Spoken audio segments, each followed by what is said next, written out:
Seja bem-vindo ao mundo marcial. A história de Pak Mei começa no lendário Templo Shaolin do Sul, onde ele era um dos monges mais habilidosos e respeitados.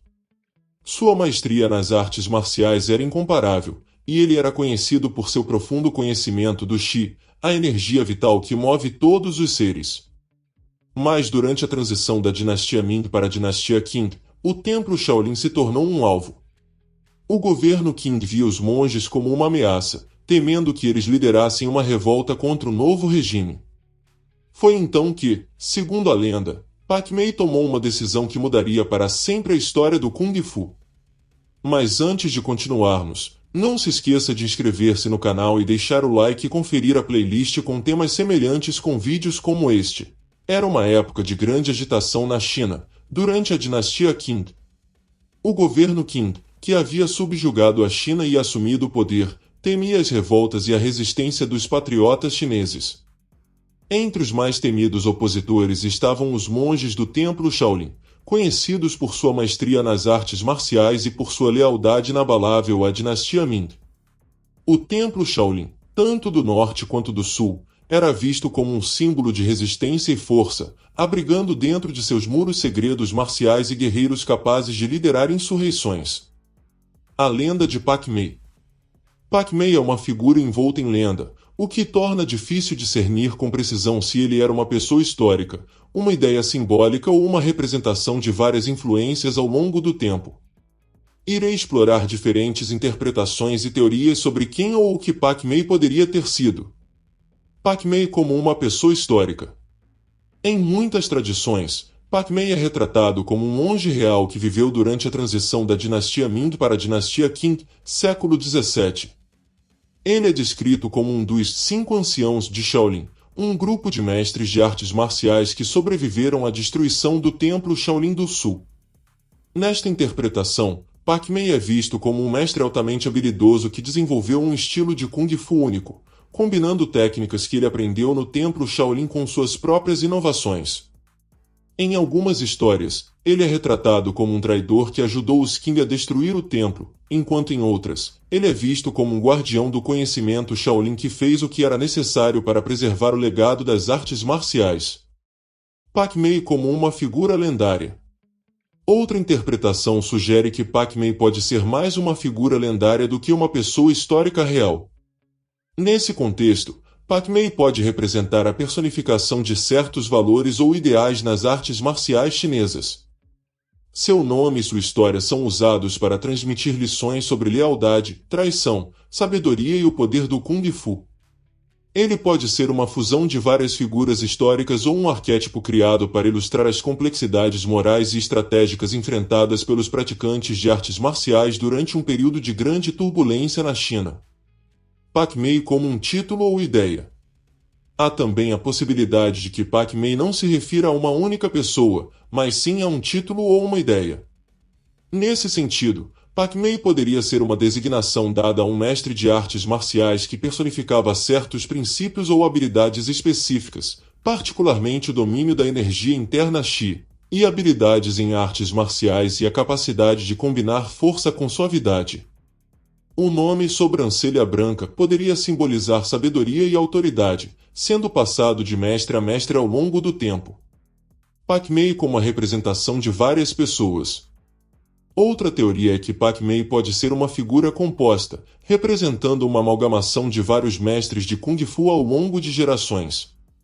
Nesse cenário, o estilo Pak Mei poderia ter sido desenvolvido por vários indivíduos que contribuíram com suas próprias técnicas e filosofias, eventualmente resultando em um estilo coeso que foi atribuído ao mítico Pak Mei. Pak Mei na cultura popular. Na cultura popular, especialmente em filmes de artes marciais, Pak Mei é frequentemente retratado como um monge imortal e um mestre formidável, com uma aparência característica de sobrancelhas brancas e longas. Essa imagem foi popularizada por filmes de Kung Fu e tem pouco a ver com a realidade histórica, mas contribuiu para o mito e a lenda em torno do nome. A criação do estilo Pak Mei. Após a destruição do Templo Shaolin, Pak Mei vagou pelas montanhas em busca de redenção. Ele decidiu que a única forma de expiar seus pecados era preservar as artes marciais Shaolin e adaptá-las a uma nova era. Pac-Man se isolou, estudando e refinando as técnicas que havia aprendido, combinando-as com novas abordagens ao combate que ele desenvolveu em sua jornada. Ele criou um estilo que refletia tanto a força quanto a sutileza de Shaolin, mas que também incorporava sua própria filosofia e visão.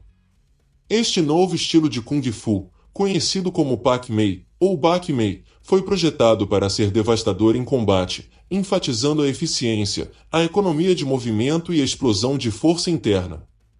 Pac-Man, agora um mestre sem discípulos, começou a ensinar seu estilo a um pequeno grupo de seguidores que ele acreditava serem dignos de carregar seu legado.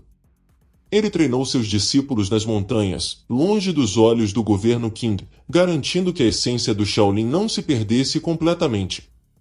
Pac-Man como uma fusão de vários estilos. Outra interpretação sugere que o estilo Pac-Man não foi criado por uma única pessoa, mas é o resultado da fusão de vários estilos de Kung Fu que existiam na época. Nesse sentido, Pac-Man Kung Fu seria uma síntese de técnicas de Shaolin, combinadas com influências de outros estilos regionais e práticas marciais populares na China do século XVII. Esses estilos foram unificados e refinados ao longo do tempo por mestres que foram inspirados pela lenda de Pac-Man, ou que adotaram o nome Pac-Man para descrever uma nova forma de combate que reunia o melhor de diferentes tradições.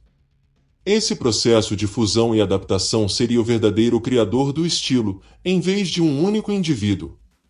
As técnicas do estilo Pac-Man são conhecidas por sua eficácia, pragmatismo e ênfase em combate de curta distância. Agora vamos ver algumas das principais características das técnicas que definem o estilo. Energia elástica. Uma das características mais distintivas do Pac-Man é o uso da chamada energia elástica ou força elástica. Essa técnica envolve a geração de poder explosivo a partir de movimentos curtos e rápidos. Os praticantes aprendem a gerar força a partir do centro do corpo, utilizando a musculatura interna, articulações e tendões, e depois liberam essa força de maneira rápida e precisa. Postura e estrutura. Pac-Man adota uma postura inclinada e firme, com os pés enraizados no chão. Essa postura oferece uma base sólida para a geração de poder e estabilidade durante o combate. A estrutura corporal é compacta e poderosa, com ênfase em manter o centro de gravidade baixo e os movimentos próximos ao corpo. Golpes de mão. Os golpes de mão em Pac-Man são rápidos, curtos e poderosos. Algumas das técnicas mais comuns incluem: punho do olho de fênix, um golpe de punho onde o nó do dedo indicador é proeminente, utilizado para atacar pontos vitais do oponente. Golpes de palma, utilização das palmas das mãos para desferir ataques poderosos e direcionados. Garra de tigre, um movimento onde os dedos são curvados para agarrar, rasgar ou aplicar pressão em áreas sensíveis do corpo do oponente. Defesa e ataque simultâneos. Uma característica central do Pac-Man é a ênfase na defesa e no ataque simultâneos. O estilo ensina a bloquear e contra-atacar em um único movimento fluido, minimizando o tempo de resposta e maximizando a eficácia do combate. Combate de curta distância. Pac-Man é projetado para ser eficaz em combate de curta distância, onde o espaço e o tempo são limitados. As técnicas são otimizadas para confrontos corpo a corpo, com um foco particular em ataques rápidos e decisivos que neutralizam o oponente rapidamente. Respiração e energia interna, Qigong. A respiração coordenada é fundamental no Pac-Man. Os praticantes utilizam técnicas de respiração para fortalecer o corpo e aumentar a potência dos golpes. O controle da respiração também ajuda a regular o fluxo de energia interna, que é direcionada para as técnicas de combate. O treinamento de Qigong, trabalho de energia, é uma parte integral do estilo. Movimentos curvos e circulares. Pac-Man incorpora movimentos curvos e circulares que permitem redirecionar a força do oponente e criar aberturas para contra-ataques. Esses movimentos fluem naturalmente a partir da postura e da estrutura do corpo, tornando o praticante difícil de ser dominado ou desequilibrado. Uso de pés. Embora o estilo Pac-Man seja predominantemente focado em golpes de mão e técnicas de agarramento, ele também inclui chutes, especialmente aqueles direcionados à parte inferior do corpo do oponente. Os chutes em Pac-Man são geralmente baixos e diretos, usados para desestabilizar o oponente ou criar uma abertura para um golpe mais poderoso. Agarres e projeções. Pac-Man incorpora técnicas de agarramento e projeção para controlar ou derrubar o oponente. Essas técnicas são usadas para neutralizar ataques e colocar o oponente em uma posição vulnerável, permitindo uma finalização rápida. Treinamento de resiliência. Além das técnicas de combate, Pac-Man enfatiza o treinamento físico para aumentar a resiliência do corpo. Isso inclui o fortalecimento das mãos, braços, pernas e tronco, bem como o condicionamento do corpo para resistir a impactos durante o combate. As técnicas do estilo Pac-Man combinam poder explosivo, precisão e uma abordagem prática ao combate, tornando-o um dos estilos mais respeitados e temidos no repertório do Kung Fu tradicional. Cada movimento é projetado para ser eficiente e mortal, com uma forte ênfase na economia de movimento e na utilização da energia interna. O legado de Pac-Man. A lenda de Pac-Man se espalhou, e seu nome passou a ser temido e respeitado. Embora muitos o vissem como um traidor, outros reconheceram a complexidade de suas ações e o valor de sua contribuição para as artes marciais. O estilo Pac-Man sobreviveu e floresceu, sendo passado de geração em geração. No final, a destruição do Templo Shaolin por Pac-Man se tornou uma das histórias mais trágicas e controversas da história das artes marciais chinesas. Pac-Man, o homem que sacrificou tudo para preservar o Kung Fu, deixou um legado que, embora manchado pela traição, também é marcado pela inovação e pela força de um estilo que ainda ressoa com praticantes em todo o mundo. Segundo algumas histórias, Pac-Man morreu nas montanhas, sozinho, mas seu estilo vive, um testemunho da complexidade de sua vida e da profundidade de sua habilidade como artista marcial. O legado de Pac-Man é multifacetado, abrangendo desde a criação de um estilo de Kung Fu único e poderoso até a inspiração de uma filosofia de adaptabilidade e inovação nas artes marciais. Embora envolto em mistério e lenda, o impacto de Pac-Man é inegável, deixando uma marca indelével tanto nas técnicas marciais quanto na cultura popular.